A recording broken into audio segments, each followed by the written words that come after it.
On August 14, 2013, at 2147, Nia Holloway, 40, employed as a nurse at a small outpatient clinic in Rockford, Illinois, and her son Jalen Holloway, 20, a second-year student at a local technical college, were preparing to leave a family-owned ranch located approximately 11 miles west of the city limits. The ranch belonged to relatives on Nia's husband's side and was used seasonally for storage and agricultural work. That day, Nia and Jalen had assisted in moving equipment and intended to return to their residence in Rockford by late evening. At 2149, the main gate to the property was secured, and their personal belongings were placed in a silver 2008 Toyota Camry. The vehicle was idling when a marked patrol unit approached and stopped alongside it. According to subsequent investigative documentation, the patrol vehicle was a Ford Crown Victoria assigned to the Winnebago County Sheriff's Office. A uniformed officer exited the unit and initiated verbal contact. The Camry was equipped with a manufacturer-installed audio system capable of automatically recording external sounds detected near the driver's side door. The initial portion of the recording documented a standard inquiry regarding their presence on the property at that hour. Nia replied that the property was owned by family members and that they had completed their work for the day. The conversation transitioned in tone, becoming confrontational within several minutes. Jalen's voice was heard briefly, followed by overlapping speech and incomplete phrases. At 21:55, movement was audible near the car, accompanied by unintelligible dialogue. The recording ended abruptly. At the time of the original investigation, this file was not fully reviewed and was classified as non-essential. At 23:16, Elliot Holloway, 42, employed as a delivery truck driver, received a call from the Rockford Police Department. He was informed that his wife's vehicle had been located abandoned at the intersection of Lincoln Avenue and 4th Avenue, 4 blocks from the ranch. An active crime scene investigation was underway. Upon arrival of first responders, Jalen was found in the driver's seat with a single gunshot wound to the chest. Death was pronounced at the scene, with an estimated time of death at approximately 22:05. Nia was located outside the vehicle, near the front passenger door, with a fatal gunshot wound to the head. Forensic examination later placed her time of death between 22:06 and 22:08. Both wounds were inflicted at close range, within a distance of 1.5 meters. There were no defensive injuries or signs of prolonged struggle. A search of the scene indicated that Nia's mobile phone, wallet containing $74 in cash, and identification documents were present. Jalen's phone and personal items were also intact. The only missing property was a thin silver chain with a small pendant, which, according to Elliot, he had given to his wife in 2001. The vehicle showed no signs of forced entry. All windows were intact, and the ignition key remained in place. Officers conducted a canvass of the surrounding area within a 200-meter radius, interviewing residents and motorists who had been in the vicinity. No direct witnesses to the shooting were located. In an initial case report filed at 1:15 a.m. on August 15th, Captain Jonathan Kemper of the Winnebago County Sheriff's Office noted, "No evidence to indicate robbery or random assault. Motives potentially linked to personal connections require further inquiry." At 2:40 a.m., both victims were transported to the Winnebago County Coroner's Office for autopsy. Projectiles recovered from the bodies were determined to be 9 millimeters in caliber. The absence of spent shell casings at the scene suggested either the use of a weapon designed to retain casings, or that the casings had been removed by the shooter. By the morning of August 15th, the incident was officially classified as a double homicide. In a statement to investigators at 9:10, Elliot confirmed that the family had no outstanding debts, known disputes, or threats. He identified the missing silver chain as the sole absent item. This observation was documented but was not assigned investigative priority during the initial phase. On August 16, 2013, the Winnebago County Sheriff's Office widened its canvass to include anyone who might have been near the Holloway family ranch west of Rockford, Illinois, on the evening of August 14th. Deputies were assigned grid sectors on the 2-mile approach road and adjacent parcels.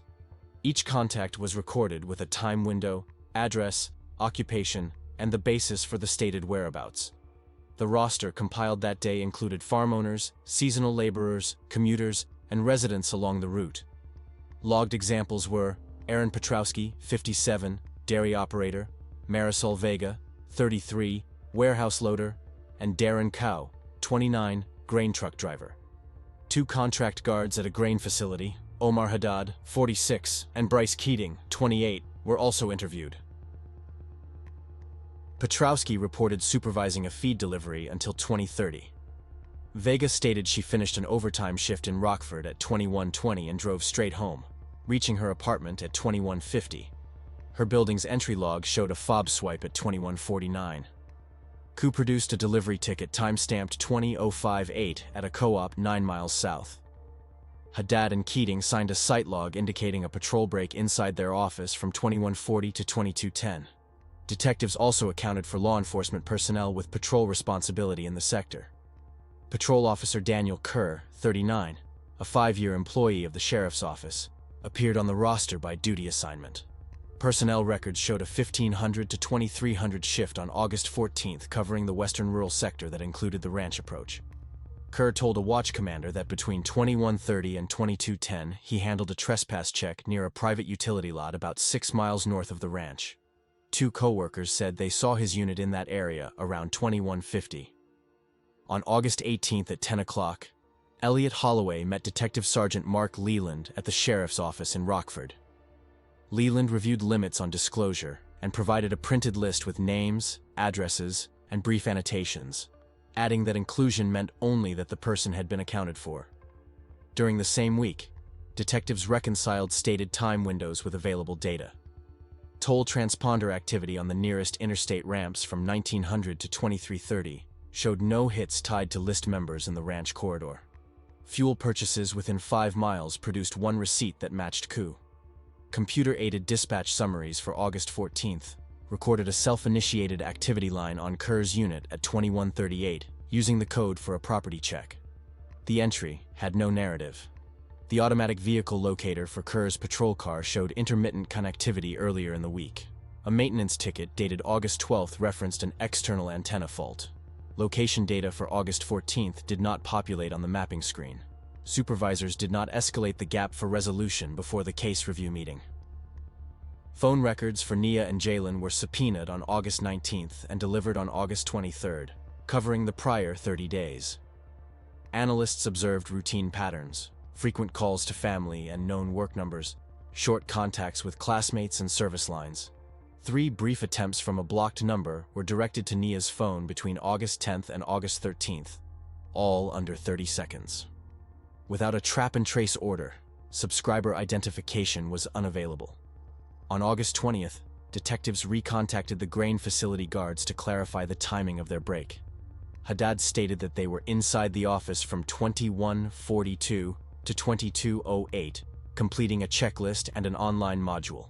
The facility access log recorded their user IDs at 21:44 and 22:07, corroborating their presence indoors. That line of inquiry was closed. Investigators also pulled 911 call summaries for 2100 to 2230 within a 10-mile radius of the ranch.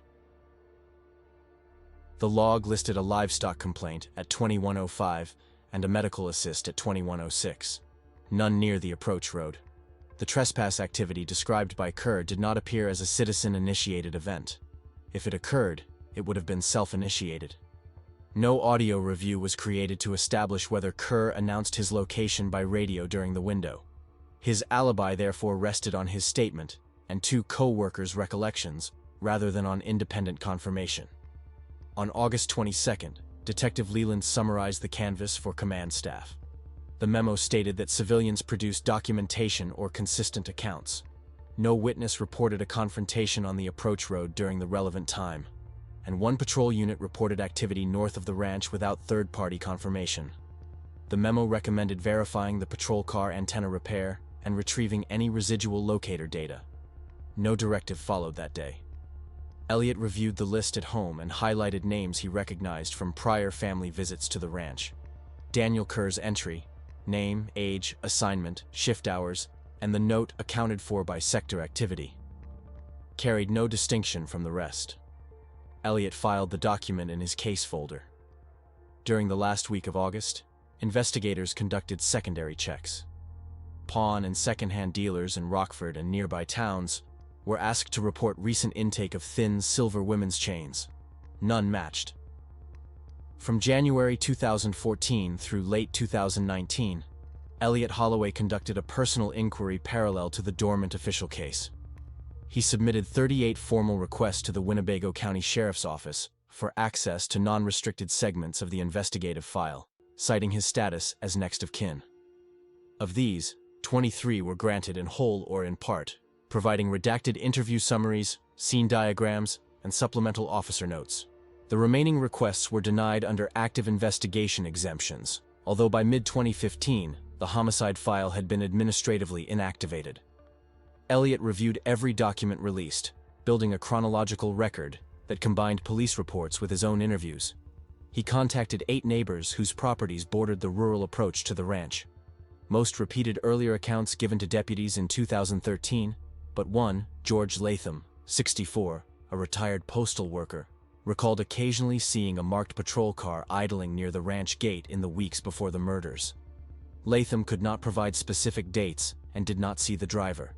Between 2015 and 2017, Elliot expanded his outreach to Nia's former colleagues from the Rockford Clinic and her prior workplaces. He spoke with 12 individuals who had known her between 1999 and 2013. No one reported recent threats or disputes, but several described her as cautious about unwanted attention. In 2016, a former coworker mentioned that Nia had once told her about a man from her college years who kept showing up despite her refusal to date him. The coworker did not know his name. Elliot pursued that lead by requesting Nia's college attendance records from the early 1990s through a Freedom of Information Act request to the state university system. The records confirmed that Nia Johnson, her maiden name, had attended Rock Valley College from 1991 to 1993 before transferring. Reviewing alumni lists, Elliot noted the name Daniel Kerr. A yearbook archive at the college library included group photos showing Kerr and Nia in the same student government association in 1992. Student activity logs obtained through the college's archive indicated both had attended multiple meetings that year. Through contacts in Rockford, Elliot located 2 former sheriff's office employees who had worked with Kerr in the late 2000s. One, a retired sergeant, described Kerr as persistent with women he took an interest in, adding that his behavior sometimes drew informal complaints, but never formal discipline. Another former deputy characterized Kerr as prone to short temper and unwilling to drop personal pursuits once he started them. Neither witness could link him directly to the events of August 14, 2013. Elliot documented these accounts but recognized that none constituted admissible evidence. In 2018, he contacted the Illinois State Police Cold Case Unit to request a case review. The unit acknowledged receipt of his submission but declined to reopen the file, absent new physical evidence. Elliot interpreted this as confirmation that documentary leads alone would not trigger official action. By mid-2019, Elliot's compiled file on Kerr included overlap in college attendance with Nia, anecdotal reports of rejected advances, a history of aggressive or obsessive conduct toward women, and his unverified alibi on the night of the murders. However, the file lacked material evidence, no physical link to the crime scene, no direct witness identification, and no recorded admission.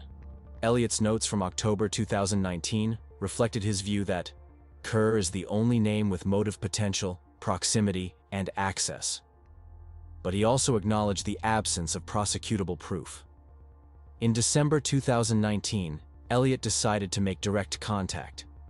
He confirmed through public property records that Kerr resided alone in a single-story home on the north side of Rockford. The residence was registered in his name and carried no mortgage lien. Kerr was still employed by the sheriff's office in a patrol capacity. On January 8, 2020, Elliot positioned his vehicle near Kerr's street to observe activity. Over the next 3 weeks, he recorded routine patterns. Departure for work shortly before 14:30, return between 23:15 and 23:45, occasional off-duty errands on weekday mornings. Kerr appeared to spend most non-working hours at home, with no regular visitors noted. On February 4th, 2020, Elliot Holloway drove to the residence of Daniel Kerr on the north side of Rockford, Illinois. Property records indicated that Kerr had owned the single-story house since 2012. Elliot approached the visit under the pretext of following up on old canvas contacts from the 2013 case. According to Elliot's later statement, Kerr answered the door within a minute and agreed to speak. The two men entered the living room, where the conversation remained general, covering neighborhood security and routine patrol work. Elliot observed the room without drawing attention to his focus. On the mantel above the fireplace, Elliot noted a thin silver chain with a small pendant. Based on memory and photographs, he identified it as identical to the chain missing from Nia's possessions on the night of the murders. He did not mention the observation to Kerr, and concluded the meeting after approximately 15 minutes. Elliot later documented in his notes that the item was in plain view and that no other jewelry was displayed in the immediate area. Following the visit, Elliot contacted his attorney to discuss a legal avenue for obtaining further evidence. The attorney prepared a written request to the Winnebago County Sheriff's Office for a renewed forensic examination of the Holloway vehicle, which had remained in storage at the department's evidence facility since 2013. The request cited advances in digital evidence retrieval and argued for potential overlooked data from the car's integrated systems. After initial resistance, the department authorized a transfer of the vehicle to an FBI regional forensic unit.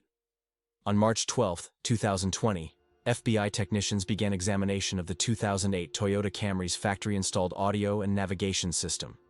The system included an exterior microphone array that activated when sound was detected within close range of the driver's side door. Technicians located a previously unextracted audio file in the system's solid-state storage. Metadata placed the recording start time at 21:51 on August 14, 2013, matching the window between the last confirmed sighting of Nia and Jalen alive, and the estimated time of their deaths. The recovered audio, reviewed in a controlled lab environment, captured 3 distinct voices and several environmental cues. For transcription purposes, the voices were labeled as Female 1, Male 1, and Male 2. Female 1 was identified by family as Nia Holloway. Male 1 matched Jalen Holloway's voice from prior recordings. Male 2 was unidentified in the file itself. The transcript read, Nia Holloway. I have a happy family and a grown son. What do you want from me? Jalen Holloway. Who is this? Nia Holloway. He won't leave me alone. He's following me. The dialogue was followed by movement noises consistent with rapid footstep patterns, overlapping speech at elevated volume, a loud percussive sound identified as a gunshot, a male scream, and a second gunshot. The sequence ended with ambient noise before the recording stopped automatically. The analysis confirmed that the shots were consistent with a Glock 19 pistol. Further inquiry into departmental armory logs verified that Daniel Kerr was issued a Glock 19 as his service weapon in August 2013. Serial number records showed the weapon remained assigned to him without transfer from 2012 through the date of analysis. On March 27, 2020, these findings were summarized in a joint FBI Sheriff's Office report. The report stated, audio evidence suggests interaction between the victims and a third party matching the behavioral description of stalking. Ballistic signature analysis is consistent with the service firearm assigned to Officer Daniel Kerr at the time of the incident. No other departmental firearms match the pattern with equal certainty. For Elliot, the combination of the chain observed in Kerr's home and the newly recovered audio file provided, in his assessment, a direct link between Kerr and the murders of Nia and Jalen. His notes from early April 2020 conclude, he was at the ranch. He confronted her, Jalen intervened, and both were shot. Chain taken as personal token. Service weapon confirms it. By April 2020, Elliot Holloway had reviewed the FBI report on the recovered audio file and the ballistics match to Daniel Kerr's service weapon. Although the findings were forwarded to the Winnebago County State's Attorney's Office, Elliot observed no visible enforcement action in the weeks that followed.